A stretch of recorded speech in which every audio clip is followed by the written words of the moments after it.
if we all were the same person doing the same thing, the world would be a very, very friggin' boring place. Rue, start the show!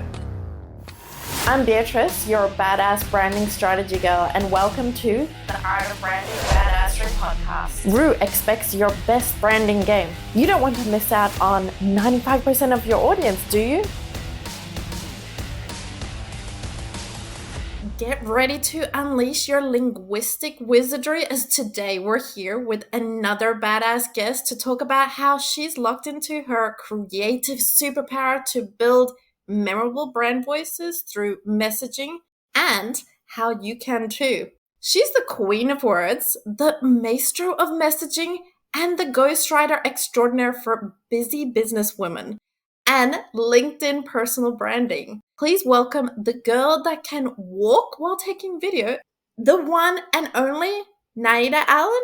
Thank you so much for joining. Aw, thanks, Beatrice. It's an absolute honor to be here. I mean, I love the badassery, and it's being part of the tribe is very fun. And the walking while videoing like that, that's just the ultimate skills there. I can just, I mean, I have a stand and I'm just like, if I start moving around, I get all confused and it's hard. It's hard. So you got skills there. Oh, you know what it is? I feel like sometimes you just have to go all in, because sometimes I find if I pre-plan too much, it just never goes how I want it to.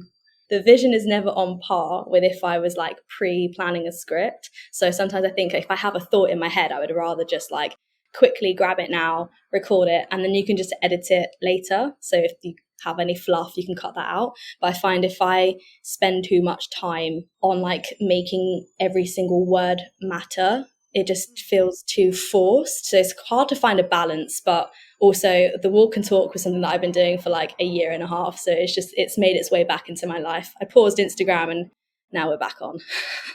My God, you've mastered it. Anyhow, girl, you've visited over 16 countries. You must have some incredible stories to tell. How has your travel experience influenced your approach to messaging and branding? That's a really good question. So I think traveling was definitely something that had unlocked a lot of creativity for me, but also it was interesting because the more people you met and the more people you kind of had to introduce yourself to, the more it unlocked things about yourself that you didn't really know. So like in terms of like personality, how they would describe you, or like, you know, your voice. And I think something that I've managed to curate is having a strong voice online that is the same offline. Like I try and be that buzzword authentic, which I feel helps my case because I do write how I speak most of the time. Maybe sometimes I'll turn up the dial of sassiness 2% in my post, but ultimately, like, I'm a very what you see is what you get kind of person. So traveling was definitely a way for me to tap into that energy and find out who I am a bit more. I guess that sounds really like woo-woo, but equally it is one of those things that I feel everyone has to do if they want to learn more about themselves and just be more in tune with what they are, not who they want people to see them as. Do you know what I mean? Hell yeah. I mean, it's such a big area of, you know, self-discovery by putting yourself in awkward situations where, you know, you do need to get more of that self-discovery and pull that out, right?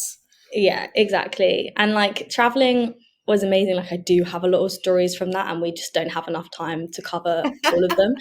But I do think one of the most exciting points was going to Bali and climbing Mount Batur for the sunrise trek. That was phenomenal. And I think it's one of those, it's so surreal. Like I think about it, I was like, how the hell did I wake up at 2 a.m.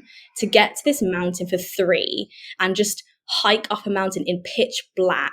I didn't even have proper hiking shoes. I was just with this guy who just knew like the ground so well he could probably do it blindfolded, and I was just there in like these flimsy trainers and like my Gymshark leggings, like trying to crawl up. And I would consider myself like a fairly fit person, but at 3:30 a.m, no caffeine, no food in my body, I can confidently say I looked like I was dying. But It's okay because I actually made it to the top and I rewarded myself with a coffee at the top of the mountain, saw the sunrise, phenomenal. There were monkeys there as well. I wasn't expecting that. That was quite rogue. I wasn't expecting to see some monkeys just like running around the mountain tops. I didn't think that they would reside there. Turns out that's their natural habitat. Nearly attacked me, but it's fine. I live. Those are some massive skills there. And speaking of experiences that you've had, how did you go from ruling stage school competitions as the best actress to conquering the realm of brand messaging? Are there any secret acting techniques that have helped you craft your compelling content? That's an interesting question. That's a good link. I would say anyone who enjoys acting, language, drama will then understand the key core skill of empathy and how that relates into writing, relating to your reader, like putting yourself in their shoes, brand messaging, like because for example, you need to be you need to understand what your target audience is feeling and thinking and their pain points and their solutions. It Mm. can't be selfish. So I feel like, yeah, going from stage school and competing in competitions and then performing on stage, like it was a really wild time, but it also just you channel confidence and then it helps you come out of your internal self because you can't be Beatrice on stage. You are another person. So kind of like it sounds like a little bit strange, I guess, when you put it into terms where it's like you are someone else, but you do forget who you are for those like 60 to 90 minutes beyond because there isn't room for that person. So you really do embody another being, I guess. And it sounds really strange when you put it out that way, but it also teaches you confidence, communication. You learn so much more about language, Mhm. subtlety, but I think body language is key in that, as well as like, you know, the tone, the voice, etc. So this is one of those things that you miss out, I feel, sometimes with content or like writing. Like there's this whole layer of human communication that you then have to fill in with strong branding and strong words. Yeah, I mean that must be one of your superpowers behind the your ability to ghostwrite as well, you know, to capture other people's voices as well as you do, and you do it really damn well. Oh, thank you. It is fun. So you've been in the content and messaging world for quite some time now. Why do you feel that it's important to nail just that right voice and tone in whatever you're putting out or whatever your clients are putting out? I think it's the foundation to any good content. You have to have strong tone and voice because a reader should see that piece of content, or your audience should read that piece of content and know it's directly from you, like down to the language that you're using, the words that you're using, the swear words, if you do use them, to the emojis, you know, like they have to all be consistent. I can't, like, for example, your branding is so strong, badassery, right? Everyone knows it's this is Beatrice talking. And it's the same for me. It's like, this is Naida talking, but I shouldn't be able to copy paste your post onto my name, even though we talk about similar things, because it wouldn't sound like me. Like, 'cause, for example, I have a different accent. I have probably different slang that I use. Like, I don't go around saying badass, but if I did, it would have to be something that I do say. So I think it's integral to one, how you talk, but then also the secondary is, are your audience going to relate? Like, are they going to sit Mm. there and are the words that you're using actually like engaging them? Is that interacting? Do they feel like they can vibe with that content? So there really is this two-pronged element of tone and voice. Is that one, does it sound like you? Is it true to you? And then two, is that actually attracting your target audience? I mean, what do you think? Is that something that you also have to communicate with your clients or like brands? Yeah, definitely. That is one of the biggest areas to cover because, you know, at the end of the day, everyone's like, "Hey, I want to sound cool. I want to sound like you," and I'm like, You need to sound like Yeah. you because there's only one of you Yeah. out there. You just need to draw out that Mm. voice, that certain je ne sais quoi that Oh. makes you you, that makes you that Mm. memorable, that makes everyone, who is, say, an influencer, for Yeah. example, on LinkedIn or Yeah. elsewhere, as memorable as they Yeah, are. exactly. And I think you touched on that. Memorable, unique. It shouldn't be something that you can replicate. It shouldn't be something that you can go to ChatGPT and say, write me a content piece on tone and messaging, because you're still going to have to tweak that. And I think although those tools have a place in making your life easier and maybe like helping you plan content, ultimately you are still going to have that human touch that is true to like your authentic self. And I think it comes back down to like, record yourself, record how you're speaking, include those ums and ahs. Like if you want to say literally, say it. I think there's a lot of rules now where it's like, oh, cut out the fluff and don't include words that are irrelevant. And you're thinking, well, it's kind of how I speak. Like if I added any more full stops to this sentence, I would look like a bitch because I'm already sassy. Like I don't need any more. Like if I took out all of the like jokes and the brackets and the emojis, it would just look way too Yeah. direct for who I am as a person. Like I speak in waffle and tangents, but I always add some syrup. So And that's what makes it you you. That's the difference out there. And I'm sure, the doing video as well, mm, it's helped you with, what you just mentioned, right? Getting that voice out there, really understanding how you mm-hmm. speak. Would you suggest people do the same sort of thing? So get themselves on video or record themselves, I don't know, in front of a mirror if they don't want to be on video. Yeah, 100%. Like it sounds like it's going to be difficult, but I do believe honestly that when you are staring at a blank piece of paper or just a Word document and you are really struggling to find the words, it's so much easier to like have a conversation with someone and then record that. Like I think after our first call, we walked away like, oh my God, I've got so many content ideas just from this, because you're engaging and you're not just in your head. But then also, you know, record. I have a WhatsApp chat with myself. You just make a group, kick yourself out, and then it's this chat where you can enter all of your thoughts and ideas, and I will record a voice note, and that's a post. And I've done that in a minute less, so I have my post to then share, and then you can like add it, make it a bit more like formatted and add some style, whatever, but you have the content idea. So I definitely recommend, if you don't want to record with your face because that's going to distract you, which I can completely understand, then just voice note it and then you take that distraction away so it's focused. But I do recommend that. And Yeah. then just like have a chat with someone, call them, just jump on a networking call, have something that you're going to have in common so that you have a good topic, talking points. So and that will also just help you find out how you frame things and how you would word things. And also then you don't do that silly thing of going, oh, I want to say good, but apparently I can't say good, so I'll do synonym for good, and then you come out with a really rogue option for good that just doesn't have like any relation to the messaging. So just little things like that will help you stay on track. You don't have to sound fancy or corporate. Like just be yourself, because that's all people really care about. Yeah. Heck yeah.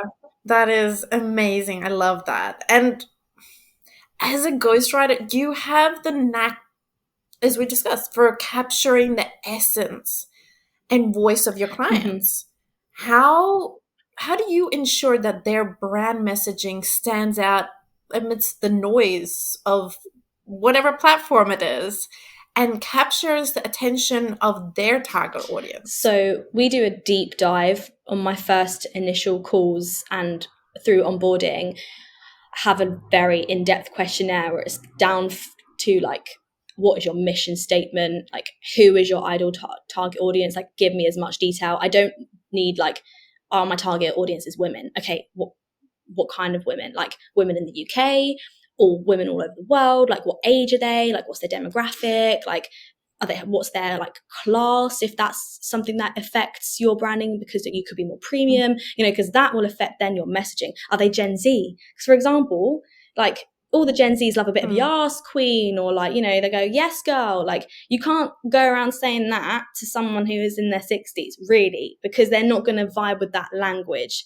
So we have a very in-depth questionnaire on that. And then also I really do grill into like what words are off limits. Like what wouldn't you say? If you greet someone, would you typically start with hi, hey, hello? Because again, that shows me like how formal or informal you want to be. But then also it's like, how do you engage with your community? Like what are the words that they're using? What do you want to mirror? Because mirroring is really important if you want to be relatable. It's a sales tactic. It's a copywriting tactic. It's marketing. It's how you trust. It's how you build integrity with your audience. And all of that relates to how you then position yourself as a brand and messaging, and then how you stay consistent. So you then have this strategy of these are the words you're using, this is how you're formatting it, these are the emojis you're using, this is how you're speaking to people, and that's your strategy. And then it all kind of like connects like a puzzle. But without that, if you come to me and you say, I don't really know who my audience is, I'm like, oof, like, well, that's part one. Like, if you don't know who you're talking to, you're going to struggle. Man, Rue would be so on board with that. Seriously. Yeah, let's get him in. She's in the background. She's like, just making sure, everyone's following the the exactly. rules. Ready to pull out the baseball bat. Like hit it out of the park. So, what is one question you would ask people that are struggling with nailing their own brand voice and their tone, and why? Yeah, that's a really good question. I think it relates to that last point. Like, who are you writing to and what's in it for them? So very two-pronged. This helps you establish, again, the language you use, the words you're going to use. So if you want to be more friendly, if you want to be more like corporate or like formal, if you actually are going to include emojis, how you're going to structure that. It's going to help how you communicate, what you want to say, how you say it, the overall messaging, what key action they should take. There's always an element of so what in your content. So this relates to like what's in it for them. So that person should be reading it like, so what? Why does this help me? Why do I need to pause 2 minutes out of my day and read or watch this piece of content? They're thinking, what's in it for me? So if in your hook, you haven't established that from the get-go, that's not going to help you stand out, because there are so many posts. There are like, over 200 million accounts on LinkedIn, for example. How you then position yourself is going to be integral into who you're writing to and what's in it for them. So your hook needs to really be, this is the problem, this is the solution, and that needs to be the first 10 words of your content. And if that isn't resolved, people are going to skip. They're going to be, I'm not interested. So that relates to, create selfless content, not selfish content. Like, you can post things that might be more personal and vulnerable, but there has to be like a message in it for that other person. Like, what should this inspire someone else to take action from your personal experience? Or is it just a praise me post, which, they can go so far and they can be helpful, and people generally, if you have a really strong loving community, they are going to support that. But overall needs to be this, how about you tell me something about you now? Because people like to talk about themselves more than they want to listen to people. So I think that's, doing your research into how your target audience talks and interacts. The rest will then follow. Yeah, bring that value. That's amazing. I love that. So I do ask one question to everyone that comes on board here. And the question is, what's the biggest societal norm that you want to push back on and teach others about? So many things. So, I want to ask you as well. So are you going to give yours example after? Or I there's a bit of, okay, yeah, we'll try to fit it in afterwards. we'll do it. Okay, so I feel like there's a misconception that women in business or entrepreneurs can't be sensitive or emotional. And I couldn't disagree more. I feel like having sensitivity helps you be more empathetic. It helps you establish boundaries. It helps you understand how other people feel in a given moment so that you can understand, like, for example, feedback. Sometimes you might feel a bit emotional towards it and it might make you feel uncomfortable, but you know how to compartmentalize that. And also, empathy is the superpower. It's integral for establishing client relationships, to writing content, to sales, and beyond. Um, Again, how you compartmentalize, how you deal with your stress, what triggers you. And then, an entrepreneur comes with this stereotype that you need to be business class, suited, booted, heels, working 24/7. But anyone can be an entrepreneur if they want to be. If you have drive and you have a passion and you have a project that you know a community is going to care about, you have a business. If you have a product that you know is going to sell, you've got business.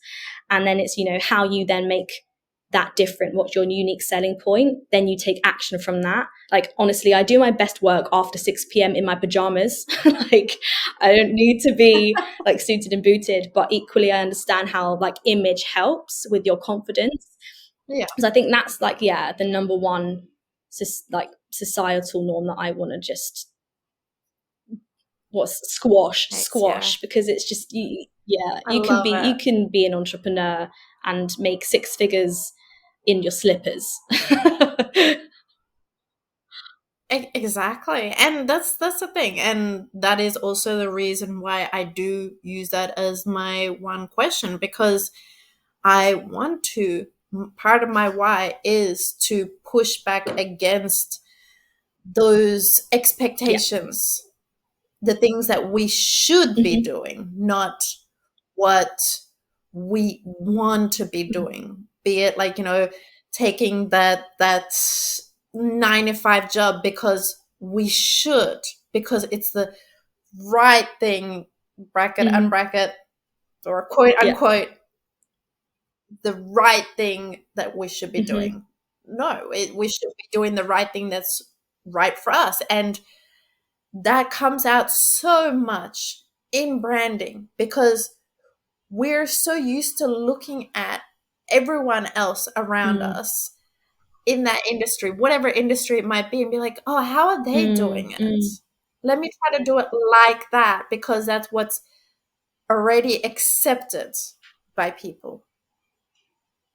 And that's what I'm fighting against. And that is why I ask everybody this Yeah, question. I think that's absolutely spot on. Like, I'm clicking, I'm doing Z formation right now. Like, yes, I think that is so important because it's true. That whole narrative of should doesn't mean it's going to work for you. I mean, if we all were the same person doing the same thing, the world would be a very, very friggin' boring place. So you are allowed to go a different way, go against the grain, be the black sheep, whatever it is that the term is, and thrive in that setting. And when you allow yourself to show up as who you want to be and how you want to come across, it's going to be so much more in line with your values, and you're going to have a happier time, not only in how you live your life, but in your work, in your relationships, whether they're professional or romantic or platonic. Like, it's all really important about how you then show up. And gosh, I feel like this is a therapy session for some people. Well, thank you. This has been freaking amazing. I love it. Even the therapy session part of it. Thank you so much for joining. And how can people reach you? Amazing. So I'm on LinkedIn, Naida Allen. And if you want to follow me on Instagram, then follow The Right Way, WRITE way.uk. Thanks. Yeah, thank you. So those details will also be in the episode description. And drop any questions you'd like answered about the show in the comments, be it here or wherever. And of course, in the meantime, stay badass.